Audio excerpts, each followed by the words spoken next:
Merci, Monsieur le maire. Évidemment, je ne vais pas reprendre les chiffres ou les éléments qui viennent d'être évoqués par vous ou par votre adjoint. Je veux simplement peut-être utiliser un terme que vous n'avez pas utilisé ce soir et qui, me concernant, a beaucoup d'importance. Et j'espère que je ne vais pas me tromper en l'utilisant, mais je pense que je peux l'assumer. C'est la sincérité des comptes qui nous sont présentés ce soir. C'est un terme que vous doutez bien qui m'est cher parce qu'on n'a pas toujours eu dans le passé des budgets forcément très sincères. Et j'ai le sentiment, je pense à juste titre, que ce que vous présentez ce soir, notamment en termes de recettes, ce sont des recettes qui sont fort plausibles et qui vont certainement se réaliser en 2020.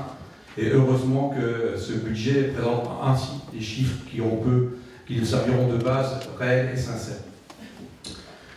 Autre élément qui m'amène à faire ce commentaire, c'est que, en toute modestie, avec mes collègues, on a repris un petit peu ce que nous on avait proposé il y a quelques années aux Déodaciens et ce que vous avez proposé depuis 5 ans, maintenant 6 ans même.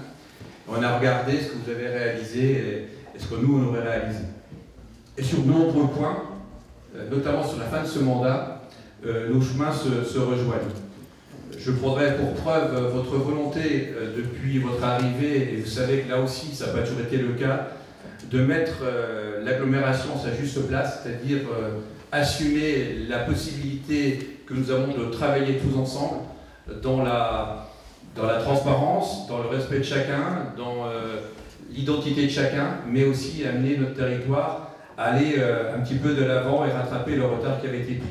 Donc cette volonté s'est manifestée encore dans ce budget de 2020 de poursuivre des transferts qui vont amener ceci à une somme autour de, je crois, 8 millions que vous avez évoqué tout à l'heure. Ce transfert nous convient parfaitement parce qu'on a toujours souhaité cette agglomération et surtout qu'elle soit dans l'intérêt de tous. Il y a aussi dans ce budget 2020 une constance qui est le redressement des finances. Et on partageait, vous et nous, cette volonté-là. Vous l'avez dit, la situation trouvée était bien plus difficile que celle qu'on a pu imaginer, en tout cas que celle que moi j'avais imaginée. Et donc il a fallu avoir cette contrainte budgétaire, ce qui nous amène certes à avoir peut-être un autofinancement relativement faible, on l'a déjà évoqué, mais je vous l'ai dit aussi il y a quelques semaines, et j'assume complètement mes propos, je n'aurais pas fait mieux que vous, et je l'assume pleinement parce qu'on ne peut pas faire de miracle par rapport à la situation qui a été trouvée. Sur nos objectifs que l'on avait dans notre groupe, il y avait 3 points qui nous paraissaient importants en termes de fiscalité. Il y avait la baisse du prix de l'eau, la baisse des impôts locaux et la baisse de la dette. Sur l'eau, ça a été fait, c'est maintenu cette année, donc on ne peut que se réjouir de cette constance. Sur la baisse de la fiscalité, vous l'avez évoqué, puisque c'est votre prédécesseur qui l'avait voté, et je n'y reviendrai pas, comme je ne reviendrai pas non plus sur mes propos de tout à l'heure. Il y a une baisse de la fiscalité grâce donc aux décisions nationales, mais tous les Déodaciens vont en profiter ou en ont déjà profité, donc ça va dans le sens souhaité. Concernant la baisse de la dette, c'est peut-être un des points sur lequel on aurait certaines différences, mais politiquement c'est pas facile de vous dire que vous avez trop désendetté la ville. C'est un peu difficile, mais c'est vrai qu'on aurait certainement eu un rythme un petit peu inférieur au vote, on a déjà eu l'échange ici, toujours est-il que le résultat final il est là, la ville est désendettée de près de 10 millions d'euros. Sur les investissements que vous avez proposés, je ne veux pas être trop long parce que si vous le permettez, mon collègue M. Quinquelin va intervenir sur quelques sujets.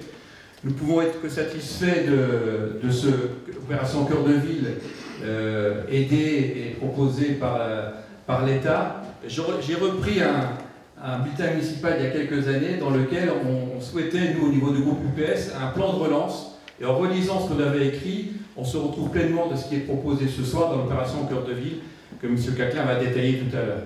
Sur les investissements que vous proposez, il y a le plan voirie. Et là aussi, on avait souhaité, et vous donc mettez la barre assez haute à 1,5 million d'euros, ce qui prend une part très importante des investissements qui sont programmés pour 2020.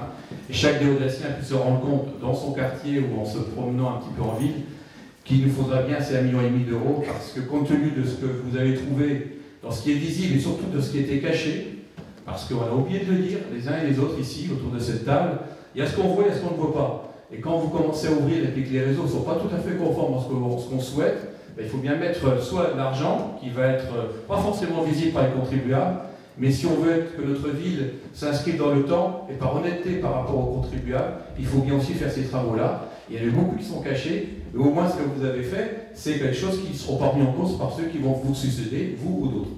Donc voilà mes propos. Vous avez compris que, à titre personnel, parce que dans notre groupe, nous avons décidé d'avoir des votes séparés, c'est-à-dire chacun assumera son vote, mais je vous informe ce soir qu'à titre personnel, je voterai ce budget, qui est pour un membre de l'opposition un signe fort. N'y voyez aucune complaisance, vous savez que je n'ai plus d'autre intention que de terminer ces quelques semaines encore autour de cette table, donc j'ai aucune volonté, aucune arrière-pensée, mais je crois que par sincérité, je ne me voyais pas ne pas voter ce budget ce soir.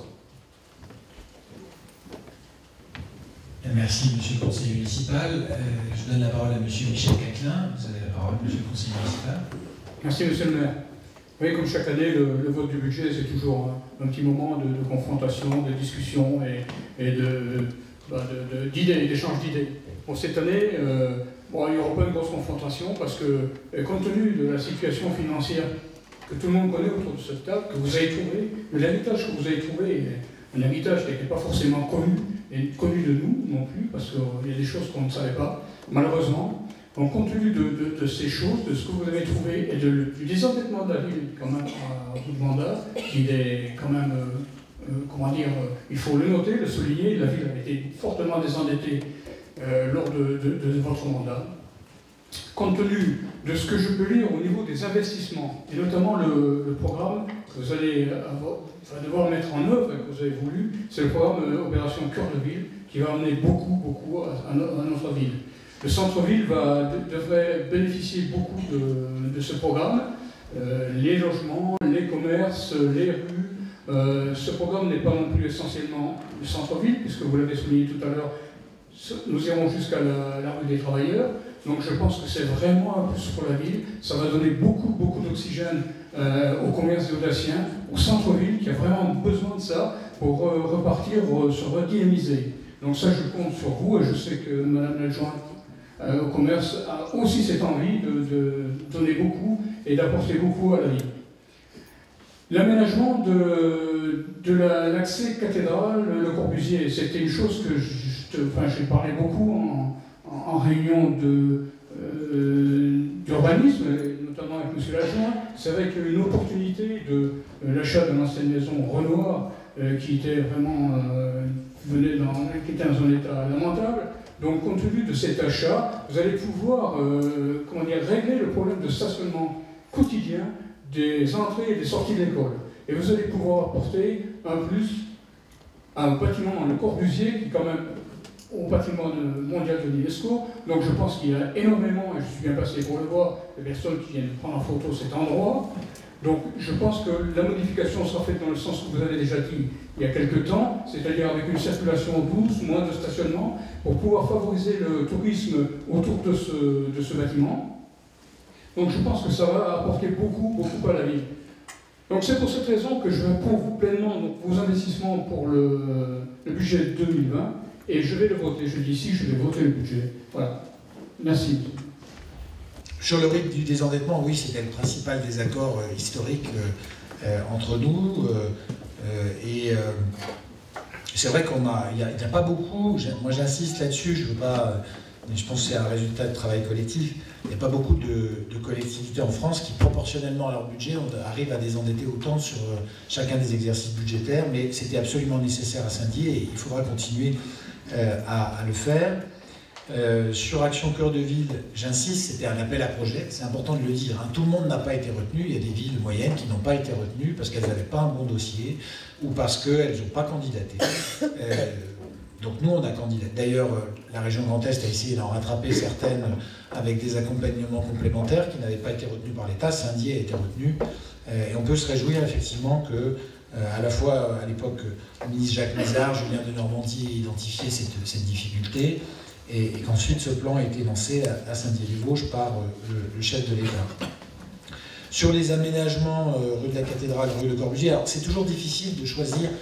Chacun aura compris ici qu'il y a eu un désaccord au sein de la majorité sur cette priorisation des travaux de voirie et d'espace public. C'est toujours difficile de choisir à quel endroit on va intervenir prioritairement. C'est vrai que par exemple, la rue de la Ménantie, l'avenue du cimetière militaire, l'avenue Jean Prouvé ou l'avenue de Verdun sont dans un état, au titre de la voirie et du paysager, qui est désastreux. Et chacun ici le reconnaît. Pour autant, il y avait cette opportunité d'abord, en investissant en centre-ville sur cet espace-là, d'avoir des subventions qu'on n'aura pas sur les autres rues que j'ai nommées. Il y avait ces remarques récurrentes des déodaciennes et déodaciens sur l'état des trottoirs devant l'usine. Le nombre de fois où j'ai reçu des courriers sur ce sujet, je n'y insiste pas. Et effectivement, l'opportunité de sécuriser aussi les abords des écoles. Quand vous avez des écoles privées, quand vous avez parlé de limiter les stationnements, c'est rue Le Corbusier, évidemment. Au total, on reste sur un volume de stationnement différent, mais il y a déplacement de ce stationnement et moins de stationnement sur la rue elle-même, avec un aspect paysager. Je saisis d'ailleurs cette occasion, M. Catelin, pour vous remercier, puisque vous participez très activement à la commission urbanisme depuis le début de ce mandat. Et donc vous y avez d'ailleurs accès, on peut en témoigner, à tous les documents, y compris ceux qui ne sont pas toujours montrés au conseil municipal, sur les projets sur lesquels la ville travaille. Et vous avez su à la fois participer à cette commission et garder une certaine discrétion, parce qu'il y a des fois, il y a des projets qui, si on les présente comme étant des choses qui vont se faire, risquent de susciter soit des débats très vifs, soit au contraire des grandes déceptions. Évidemment, on ne discute pas de projets que de projets qui vont se faire. On essaye de réfléchir aussi à moyen et à long terme.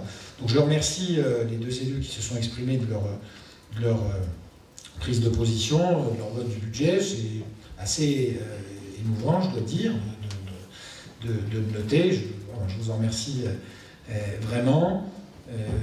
Et ça vient en plus, M. Vincent, je crois, au terme d'un itinéraire au conseil municipal qui s'est inscrit depuis 1995, donc presque 25 ans bientôt, de mandat municipal.